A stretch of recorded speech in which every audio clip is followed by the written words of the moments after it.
Olá meus amigos, eu sou Daniel Godri Júnior e este é o podcast Questões de Fé, Questões da Fé Católica.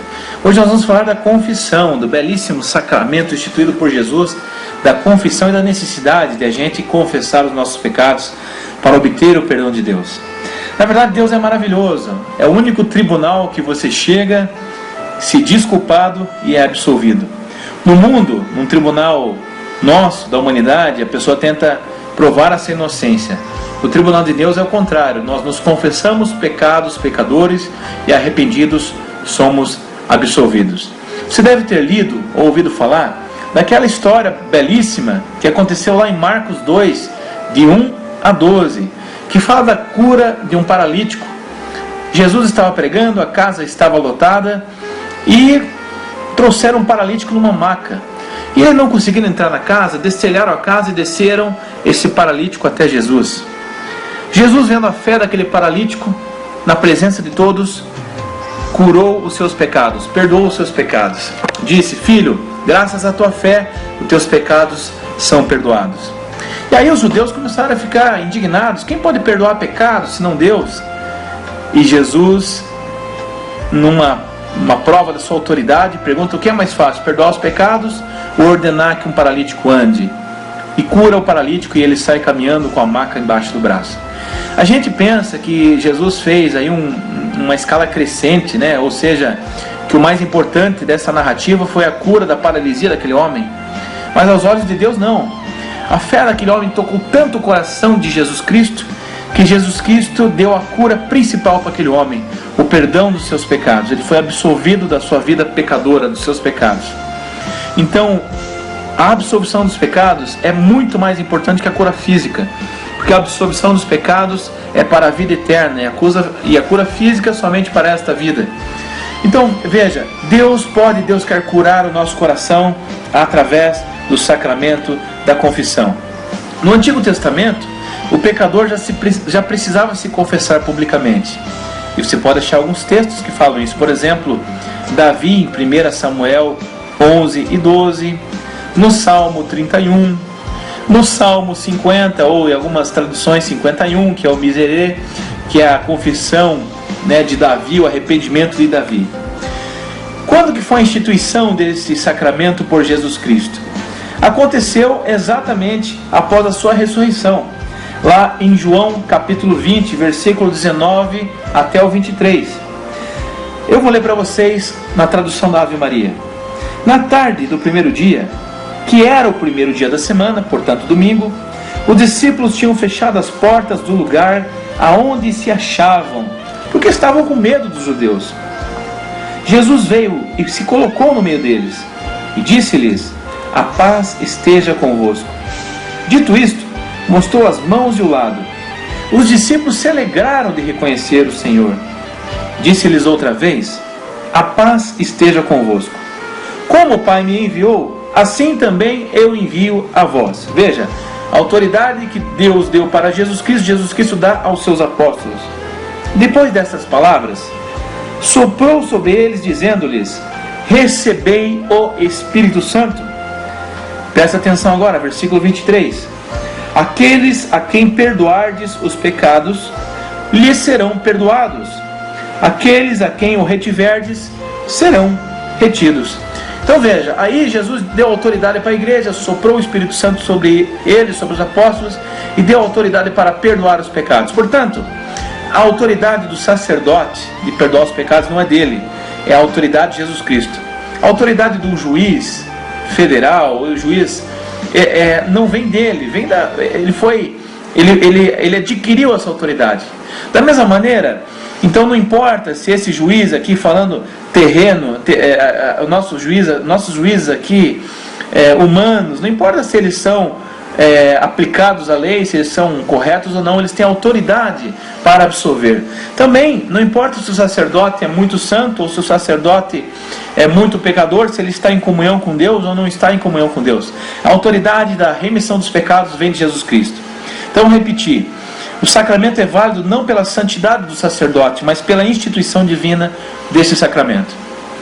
Em Tiago, capítulo 5, versículo 13 e seguintes, São Tiago diz assim: Orai uns pelos outros e confessai uns aos outros os vossos pecados para serem curados, para serem perdoados. Ou seja, não basta somente se confessar a Deus, não basta confessar somente diretamente a Deus, por alguns motivos. Primeiro que, claro que Deus é vivo, mas nem sempre a gente ouve a sua voz. Segundo, essa contrição diante de um sacerdote, essa até humilhação, essa vergonha que a gente serve, é um ato de reparação pelos nossos pecados. Terceiro, Jesus deu autoridade à sua igreja para curar, para batizar, para evangelizar e também para perdoar os pecados. Da mesma maneira, Jesus poderia ter vindo pessoalmente à terra, sem precisar da Virgem Maria, mas ele quis precisar da Virgem Maria, quis precisar do ser humano e quer usar a sua igreja. A Bíblia diz que Jesus é a cabeça da igreja e nós somos o corpo. Veja, então Jesus usa a sua igreja também para ministrar o perdão dos pecados. O Senhor disse que os seus apóstolos fariam obras maiores que ele.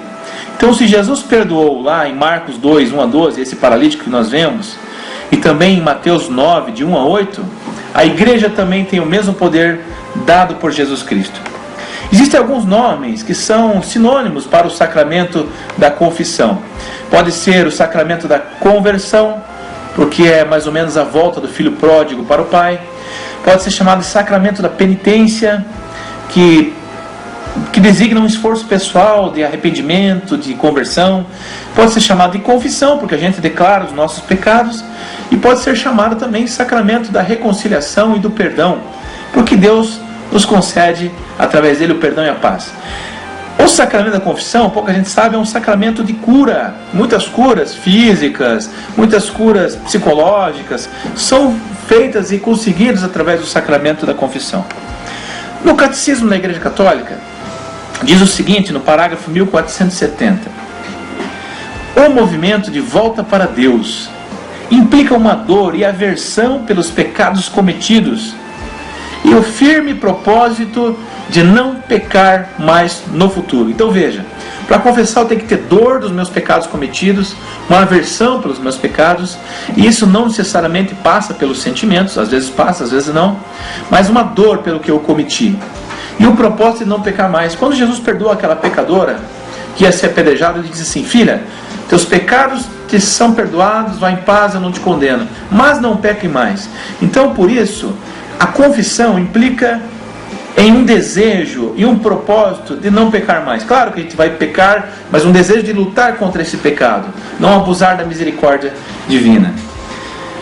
Outro parágrafo do Catecismo, 1492, diz assim: o arrependimento deve ser centrado na fé.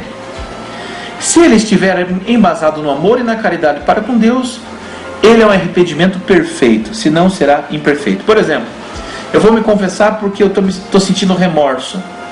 Não é um arrependimento perfeito, é um arrependimento imperfeito. Agora, se eu for confessar porque eu sinto por ter machucado o coração de Deus, eu sinto que aquele pecado traiu a Deus, machucou o meu relacionamento com Deus, esse é um arrependimento perfeito. No parágrafo 1493 do Catecismo da Igreja Católica diz assim: aquele que quiser obter a reconciliação com Deus e com a Igreja deve confessar ao sacerdote todos os pecados graves que ainda não confessou e que se lembra depois de examinar cuidadosamente a sua consciência. Então veja, você confessa todos os pecados, você não pode deixar pecado para trás. Como aquele rapaz que foi confessar ao padre e disse assim: padre, preciso me confessar de um pecado grave. O padre falou: fale, filho. Padre, eu roubei um cadeado. O padre falou: poxa vida, é um pecado, meu filho, mas não é tão grave, o cadeado é barato. Só isso? Ele falou: pois é, padre, tinha uma corrente presa no cadeado. Ele falou: tudo bem, meu filho, que bom que você falou tudo. Cadeado e corrente, mas ainda não é algo muito grave. É só isso mesmo, meu filho? Bom, padre, para falar a verdade, tinha um cavalo preso na corrente. Ave, meu filho, mais alguma coisa? Sim, no cavalo estava preso uma carroça, padre. Mais alguma coisa, meu filho? Bom, padre, para falar a verdade, a carroça estava cheia. Então veja, a confissão, para ser lícita e válida, você tem que confessar todos os pecados graves que você se recorda. Aqueles que você não se lembrar, eles são absolvidos também. Ok? Quais são os efeitos da confissão sacramental na nossa vida? Confissão com o sacerdote na nossa vida. Alguns efeitos. Primeiro, a reconciliação com Deus. Segundo, a reconciliação com a igreja, aqui no sentido de corpo místico, né? A remissão da pena eterna devido aos pecados mortais, ou seja, iria para o inferno, não vai mais, né? Caso no pecado mortal. Remissão, ao menos em parte, das penas temporais, que são sequelas do pecado. A paz e a serenidade da consciência, não sei se você confessou, mas você sai leve da confissão, sai flutuando. E a última, que é fantástica, o acréscimo de forças espirituais para o combate cristão. Ou seja, a confissão, ela não vai só perdoar os pecados, ela vai ajudar para que você não cometa mais os pecados, ela vai te dar força espiritual do sacramento para que você não venha mais a cair no mesmo pecado. O sacramento tem a mesma força, o mesmo poder, porque o sacerdote ministra o sacramento in persona Christi, ou seja, na pessoa de Jesus Cristo. É o próprio Jesus Cristo que perdoa, não é o sacerdote é o instrumento. Certo, mas eu posso me confessar diretamente a Deus? Sem dúvida.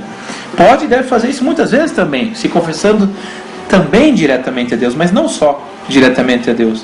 Então, por que não somente diretamente a Deus? É mais ou menos um documento autenticado, né? Você pode tirar um xerox no documento e conseguir entrar em algum lugar com esse xerox. Mas a garantia que esse documento é real é a autenticidade, é o carimbo do cartório. Jesus botou o carimbo no sacramento. Quando você se confessa com o sacerdote, isso está carimbado por Jesus Cristo. É a instituição de Jesus Cristo. É a instituição da igreja. Veja, eu não quero deixar esse podcast muito longo para você repassar para os seus amigos, para você repassar para os católicos de boa vontade, mas a confissão sacramental, ela sempre existiu. Fique com Deus, que Deus te proteja, ame a sua igreja, reze por ela, e se você não se confessa, procure logo um sacerdote. Até mais.